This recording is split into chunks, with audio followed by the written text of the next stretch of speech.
Di dalam perenungan saya, saudaraku, kalau kita berbicara tentang keberagamaan yang benar, itu adalah hal berurusan dengan Sang Pencipta hidup kita. Allah yang menciptakan tata laksana dunia dan hidup manusia, semua makhluk yang ada, itu yang disebut dengan keberagamaan, perjumpaan dengan Beliau, Sang Agung itu. Dan itu sangat dahsyat, saudaraku. Tetapi yang menjadi problem di dalam kehidupan manusia itu adalah memang tidak banyak orang yang berani menaruh percaya kepada Allah yang tidak kelihatan itu. Dan sedikit sekali orang yang berani menginvestasikan seluruh hidupnya untuk bisa berinteraksi dengan pribadi yang agung itu.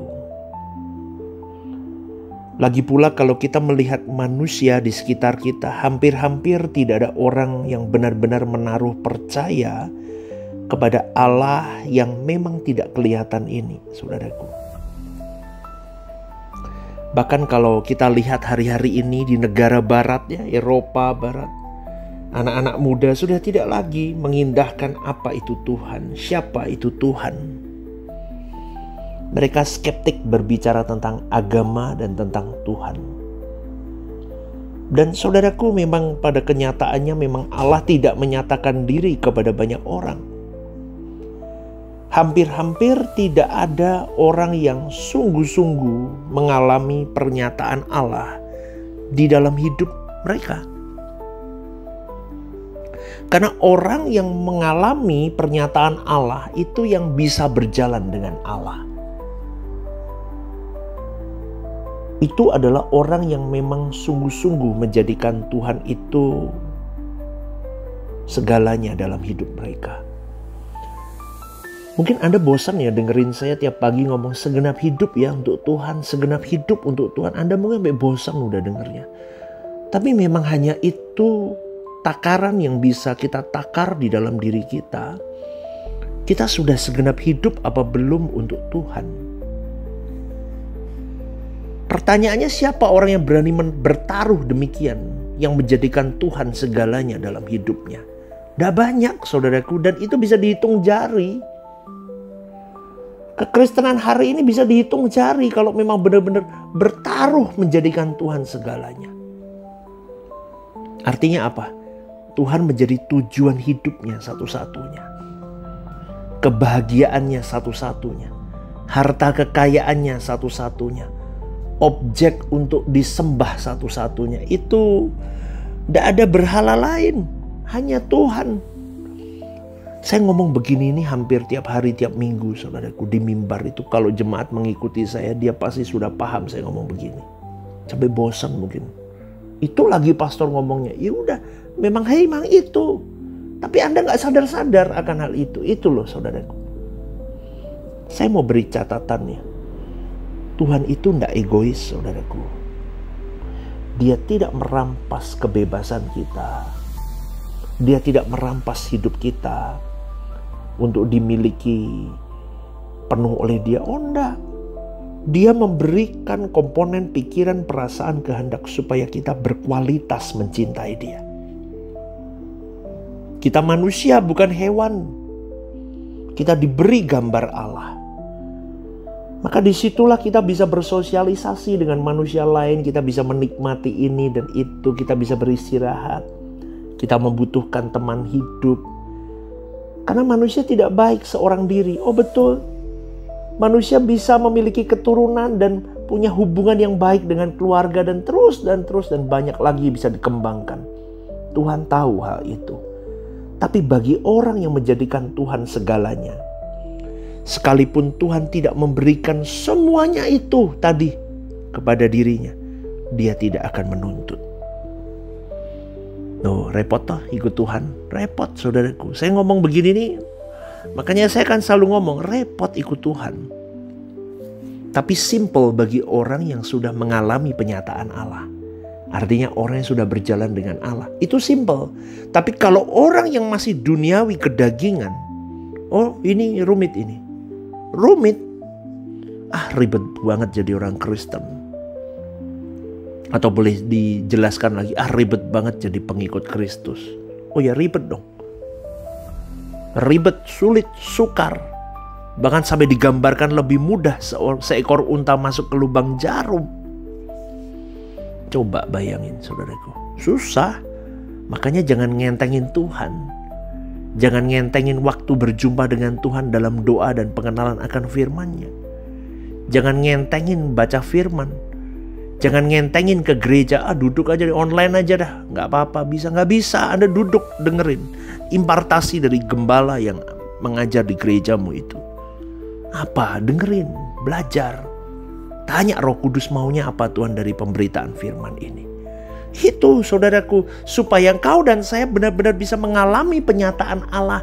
Supaya kita benar-benar bisa berjalan dengan Allah setiap saat. Sampai kita bisa berkata, segenap hidup aku untuk Tuhan. Kaulah segala-galanya dalam hidupku. Loh, Pastor Stephen memang sudah sempurna begitu. Saya berproses juga.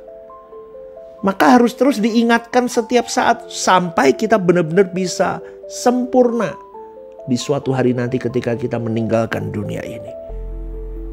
Yang penting kita pertarungan kita tiap hari Tuhan puas, Bapa puas, Allah puas. Abraham menjadikan Allah segalanya dalam hidupnya, saudaraku. Memang tidak tersurat di Alkitab, tetapi dari tindakan dan cerita Abraham, dari perilakunya, dari cara dia mempersembahkan apa yang menjadi impiannya selama 25 tahun, yaitu keturunan, dia berani. Berarti Tuhan lebih berharga dibanding Ishak dalam hidupnya. Coba saudaraku, bayangin itu. Kita hari ini coba mimpi punya pekerjaan, mimpi punya hidup yang baik. Sekarang hidup yang baik jadi berhala. Tuhan dimanfaatin untuk mengenyangkan berhala kita. Itu yang jadi masalah. Maka kita sebagai anak-anak Abraham secara iman mestinya punya iman seperti Abraham. Jadi pengertian kalimat dibenarkan oleh iman itu tidak sederhana. Bukan karena perbuatan baik maka orang masuk surga, melainkan karena percaya Yesus adalah Tuhan dan Juru Selamat, maka dibenarkan. Orang yang dibenarkan adalah orang yang menjadikan Tuhan segalanya dalam hidup. Menjadi manusia yang berkualitas, layak masuk dalam langit baru bumi baru kerajaan Bapa. Dalam Roma 3:28 tercatat kalimat begini, karena kami yakin bahwa manusia dibenarkan karena iman dan bukan karena melakukan hukum Taurat. Roma 4:2 dikatakan, sebab jikalau Abraham dibenarkan karena perbuatannya, maka ia beroleh dasar untuk bermegah, tetapi tidak di hadapan Allah. Maka pengertian perbuatan di sini adalah perbuatan berdasarkan Taurat. Kehidupan Abraham tidak berdasarkan Taurat. Gaya hidup Abraham adalah gaya hidup yang tidak dikenal oleh bangsa Israel, karena zaman Abraham belum ada Taurat. Bangsa Israel dipandu hukum Taurat. Dan apa yang dilakukan oleh bangsa Israel berdasarkan hukum Taurat itu merupakan usaha, cara untuk dibenarkan. Lalu Paulus menulis bahwa dibenarkan itu bukan karena melakukan hukum Taurat, melainkan karena iman, saudaraku. Kita pasti waktu sekolah minggu ya, cerita-cerita sekolah minggu kita ingat pribadi Zakius, saudaraku. Dia memberi separuh hartanya kepada orang miskin, dibagikannya, dan sekiranya ada yang pernah dia peras, dia akan kembalikan 4 kali lipat. Otomatis dia bisa jadi miskin hari itu. Tapi Yesus berkata, keselamatan terjadi atas rumah ini karena dia juga anak Abraham. Saudaraku, yang dilakukan Zakius itu adalah tindakan yang menunjukkan bahwa Tuhan segalanya di dalam hidupnya. Dulu duit, segalanya uang. Hari ini segalanya Tuhan. Dia berani membagikan, dia berani melepas berhalanya. Coba hari ini orang Kristen datang ke gereja malah malah apa ya kalau dikatakan ya, malah mengikatkan diri kepada berhala duitnya, berhala kesenangan hidupnya, kemakmurannya, dengan cara memperalat Allah. Ngeri ya. Itulah akhir zaman, saudaraku. Ngeri. Saya lihat begini, wow, ngeri. Ya, maka di dalam kitab Yakobus kita menemukan lagi kalimat Abraham dibenarkan bukan karena imannya, tetapi karena perbuatannya. Jujur ya, hal itu bisa mengacaukan pikiran kita kalau kita tidak melihat konteksnya. Abraham dibenarkan bukan karena sekedar meyakini sesuatu, tapi karena melakukan sesuatu berdasarkan yang dia yakini. Nangkap ya saudaraku? Jadi hidup Abraham itu dirampas, diambil penuh, direnggut oleh ketaatannya, oleh kepatuhannya kepada Allah. Maka dia keluar dari kota bersama dengan keluarganya di Ur-Kasdim itu ke negeri yang Allah tunjukkan, dan dia nurut, dia pergi, saudaraku. Ketika ada masa susah paceklik, Abraham tidak pulang ke Ur-Kasdim, tidak pulang. Dia lebih memilih ke Mesir, di mana dia harus mempertaruhkan nyawanya, nyawa istrinya. Tapi dia lebih taat kepada Allah daripada menyelamatkan keluarganya. Coba loh, saudaraku. Abraham akan memiliki anak menurut janji Allah. Sebanyak bintang di langit, pasir di laut. Dia nunggu 25 tahun, 1/4 abad. Dia tidak meragukan Allah, meskipun istrinya meragukan Allah. Ketika Abraham sudah punya anak, lalu Allah minta, sembelih anakmu untuk aku. Dia pun nurut. Dia pun berikan anaknya sebagai korban bakaran. Dipotong-potong pun dia siap, dibakar untuk Allahnya, dia siap. Orang muda begitu berani tidak hidup untuk Tuhan lagi, tidak mungkin, saudaraku. Itulah yang membuat Abraham itu memiliki titel sahabat Allah. Kenapa? Karena percayanya Abraham itu luar biasa. Abraham menganggap Allah itu segalanya. Iman Abraham itu yang harus kita miliki, saudaraku. Jadikan Tuhan segalanya. Amin. Amin. Jadikan Tuhan segalanya. Kaulah segalanya bagiku, Allahku.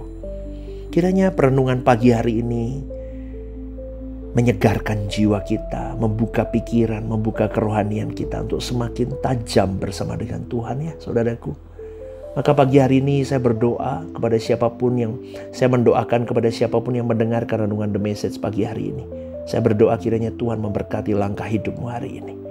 Kita berjuang bersama ya, saudaraku. Hiduplah benar, hiduplah indah di pemandangan Allah. Tuhan segalanya. Selamat pagi, God bless you.